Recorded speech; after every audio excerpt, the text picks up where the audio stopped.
जय हिंद दोस्तों। तो आज हम देखेंगे इस वीडियो में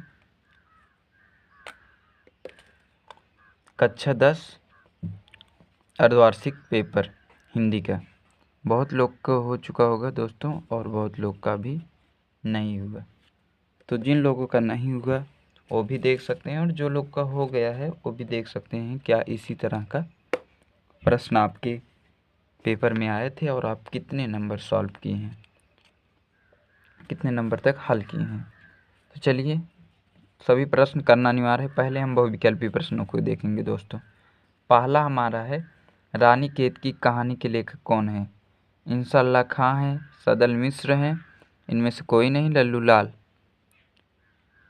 तो इसके हो जाएंगे हमारे इंशाअल्लाह खां जी, राइट आंसर। शुक्लोत्तर की अवधि, शुक्लोत्तर की अवधि क्या है? शुक्ल युग, शुक्लोत्तर नहीं, शुक्ल युग का अवधि क्या है? 1900 से 20, 1919 1938, 1850 से 1900 की इनमें से कोई नहीं। तो इसका राइट आंसर हो जाएगा दोस्तों 1900 से 1920। उसके बाद कृष्णाश्रय काव्यधारा के कवि कौन है? तो कौन है? तुलसीदास, सूरदास, कबीरदास या नंददास। तो इसके राइट आंसर हो जाएंगे दोस्तों हमारे सूरदास जी कृष्णाश्रय के काव्य धारा के कवि हैं। ये मतलब वात्सलता रस के अत्यधिक, मतलब कृष्ण के बारे में बहुत सी लीलाओं का वर्णन किए हैं। उसके बाद पृथ्वीराज रसो रचना के कवि हैं। तो पृथ्वीराज रसो रचना के कवि कौन है? चंद वृंदाई, मधुकर या याज्ञनिक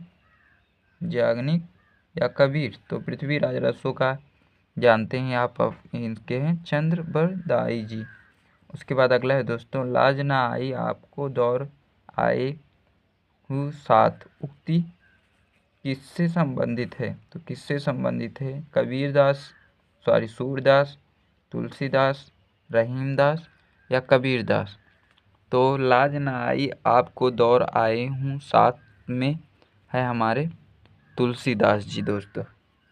उसके बाद अगला है, इनमें से छायावादी कवि हैं। तो छायावादी कवि कौन है? आज्ञेय हैं या श्रीधर पाठक जी हैं या रामनरेश त्रिपाठी जी हैं या जयशंकर प्रसाद जी। तो छायावादी युग के कवि जो हैं हमारे दोस्तों वो हैं जयशंकर प्रसाद जी।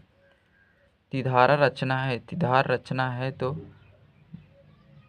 रचना है मनु भंडारी का या महादेवी वर्मा का या सुभद्रा कुमारी चौहान का, इनमें से कोई नहीं। तो त्रिधारा रचना जो है हमारा सुभद्रा कुमारी चौहान जी का है। उसके बाद अगला है दोस्तों, उच्चारण में उपसर्ग उत, उच्च, उच्च, खा दोनों। तो उत हमारा उच्चारण में उपसर्ग है। नील कमल में समास होगा। नील कमल में क्या समास है? द्विगु है, द्वंद्व है, द्विगु है कि कर्मधारय है कि बहुब्रीहि है कि द्वंद्व? नील कमल, तो इसमें हमारा हो जाएगा बहुब्रीहि समास। अगला है दोस्तों, मुख का तद्भव। मुख का तद्भव होगा, मुंह हो जाएगा कि चेहरा की, कर की, दोनों। तो मुंह का मुख हो जाएगा हमारा राइट आंसर।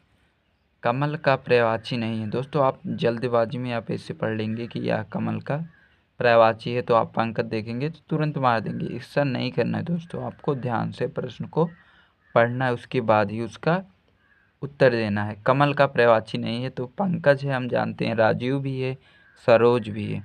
तो पुष्प हमारा नहीं है, तो पुष्प राइट आंसर हो जाएगा। दोस्तों आपको प्रश्न को एकदम ध्यान से पढ़ना है। उसके बाद अगला दोस्तों आते हैं, सुहाग शब्द का तत्सम रूप। सुहाग शब्द का तत्सम रूप होगा, कांत हो जाएगी सौभाग्य या सुहागा दुर्भाग्य। सुहाग, तो सौभाग्य जहाँ तक हो जाएगा, नहीं तो सुहाग। इसको आप देख लीजिएगा दोस्तों। अच्छ का तत्सम शब्द, अच्छ का तत्सम शब्द क्या होगा? भाव हो जाएगा कि नाक हो जाएगा, कान हो जाएगा कि आँख हो जाएगा? तो इसका राइट आंसर आँख हो जाएगा दोस्तों। ठूठे आम के रचनाकार। तो ठूठे आम के रचनाकार कौन है? रामधारी सिंह दिनकर जी हैं या भगवती शरण उपाध्याय जी हैं, महादेवी वर्मा जी या जयशंकर प्रसाद जी। तो ठूठे आम के रचनाकार हमारे भगवती चरण भगवती शरण उपाध्याय जी हैं दोस्तों।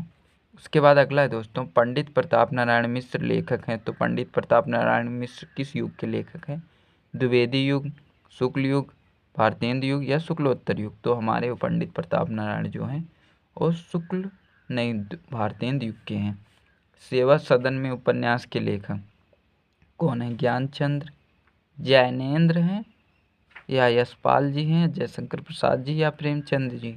तो सेवा सदन उपन्यास में हमारे प्रेमचंद्र जी हैं। संचारी भावों की संख्या कितनी है? 27 है, 29 है, 31 है, 33 है। तो 33 है दोस्तों। आपको इसको तैयार कर लेंगे अगर सही से तो बोर्ड में इससे 20 से 30 नंबर आपके 100% आएंगे अर्धवार्षिक पेपर से। अनुसंधान में उपसर्ग है, अन है, अनु है, अनुशय, किन में से कोई नहीं? तो अनु हमारा हो जाएगा, अनुसंधान में उपसर्ग हो जाएगा दोस्तों। तस्य शब्द का वचन एवं विभक्त, तस्य द्विवचन चतुर्थी, एक वचन षष्ठी, बहुवचन षष्ठी है, एक वचन तृतीया, बहुवचन तष्ठी। इसको देख लीजिएगा, इसमें थोड़ा कन्फर्म नहीं है। हिंदी गद्य की आविर्भाव किस शताब्दी में हुआ? तो 16वीं शताब्दी में हुआ। उसके बाद अब दोस्तों आगे हमारा वर्णात्मक प्रश्न, इससे तो लिखने वाला है। तो देखिए, निम्नलिखित में किसी एक गद्यांश पर आधारित सभी प्रश्नों के उत्तर दीजिए। कुसंग का ज्वार सबसे भयानक होता है, या केवल नीत और वृद्धि का ही नाश नहीं करता बल्कि बुद्धि का भी क्षय करता है? तो आपका ये हमारा ये जो चैप्टर है गद्यांश संदर्भ लिखने का, तो ये हमारा मित्रता नामक पाठ से लिया गया है, जो कि आचार्य रामचंद्र शुक्ल जी लिखे हैं। तो वही हो जाएगा। प्रस्तुत पद्यांश गद्यांश हमारी पाठ्य पुस्तक हिंदी संकलन में संकलित आचार्य रामचंद्र शुक्ल द्वारा लिखित मित्र नामक चैप्टर से। और अच्छी संगत से होने वाले लाभों को उदाहरण देकर समझाइए। अच्छी संगत देखिए कहाँ पे है। अच्छी संगत मतलब यदि अच्छा होगा तो उसे सहारा देने वाले बाहुओं के समान होगा, उसे निरंतर उन्नति की ओर बढ़ता जाएगा। इसको इसमें रेखांकित अंश की व्याख्या। दोस्तों अगर आपको रेखांकित अंश की व्याख्या नहीं आ रहा है तो सेम जितना रेखा दिए गए वही उतार लेंगे कि आचार्य रामचंद्र शुक्ल कहते हैं कि युवा पुरुष की संगत यदि बुरा होगा तो यही वाला उतार देंगे, तब भी एग्जामिनर आपका दे देगा। कितने नंबर? 6 नंबर का है। अथवा करके दिए गए हैं तो अथवा वाला देखते हैं कौन सा है। अथवा है या पृथ्वी स्वर्ग कहीं है तो यह है, वह सब तभी त्यागेगा। तो एक ही करना है तो आपको एक ही करना है। उसके बाद देखिए, निम्नलिखित में पद्यांशों में किसी एक पद्यांश पर आधारित प्रश्नों के उत्तर दीजिए। ये भी 6 नंबर का है दोस्तों। ऊधो मन गए भाई 10-20, एक होश सो गयो श्याम संग को अवराधीश, इंद्री शीतल गई केशव बिन जो देहि बिन शीस, असल लगी रही तन श्वास, जीवा कोटि 20, तुम तो सख श्याम सुंदर के सकल जो ईस, सूर्य हम नंद बिना और न जतीस। तो प्रस्तुत पद्यांश का संदर्भ तो ये पद में से लिए गए होगा सूरदास जी के। और इसमें मतलब उद्धव गोपियाँ उद्धव से कह रहे हैं तो कृष्ण भगवान कहते हैं कि जाइए गोपियों को योग सिखा दीजिए। लेकिन फिर जब उद्धव गोपियों के पास जाते हैं तो वे कहते हैं कि मेरे पास 10-20 मन नहीं, एक मन है जो कि श्री कृष्ण के साथ चला गया है। इस पंक्ति में उद्धव मन गए 10-20 मतलब इस पंक्ति में हो जाएगा रस हमारा शांति, रस अलंकार, उपेक्ष और बहुत से अलंकार हैं इसमें। उसके बाद देखिए, उद्धव मन गए 10-20, इस पंक्ति का अर्थ हो जाएगा कि हे उद्धव हमारे पास 10-20 मन नहीं है, एक ही मन है। या मेरी बव भादारो राधा नागर सोई, जो भी आपको आए वही वाला लिखिए दोस्तों। उसके बाद निम्नलिखित संस्कृत गद्यांशों में संदर्भ सहित अनुवाद कीजिए। तो ये हमारा वाराणसी नामक चैप्टर से लिया गया है। तो प्रस्तुत गद्यांश प्रस्तुत गद्यांश हमारी संस्कृत खंड के इस वाराणसी नामक चैप्टर से अवतरित है, इसे लिख सकते हैं।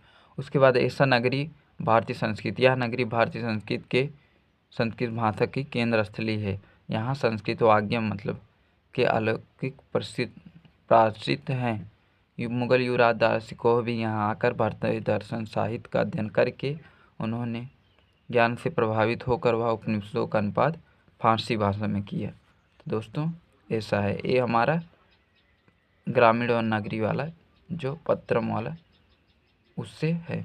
अब और देखते हैं दोस्तों। उसके बाद दोस्तों हमारा है, इसके बाद किसी एक का श्लोक का संदर्भ लिखना। रे चालक नमस्तम मित्रम क्षण सूत्रम, तो उसको छोड़िए, इसको देखिए। बंधन मरण वापि जो अपराजय उभय समूह वीर भव ही वीरता, ये हमारा वीर वीर ने पूज्यते, वीर वीर ने पूज्यते में से है। तो बंधन हो या मरण, वापि हो या मतलब जय हो या पराजय, दोनों समय वीर वीर ही रहता है। तो प्रिय स्वर्गम जीतो, मतलब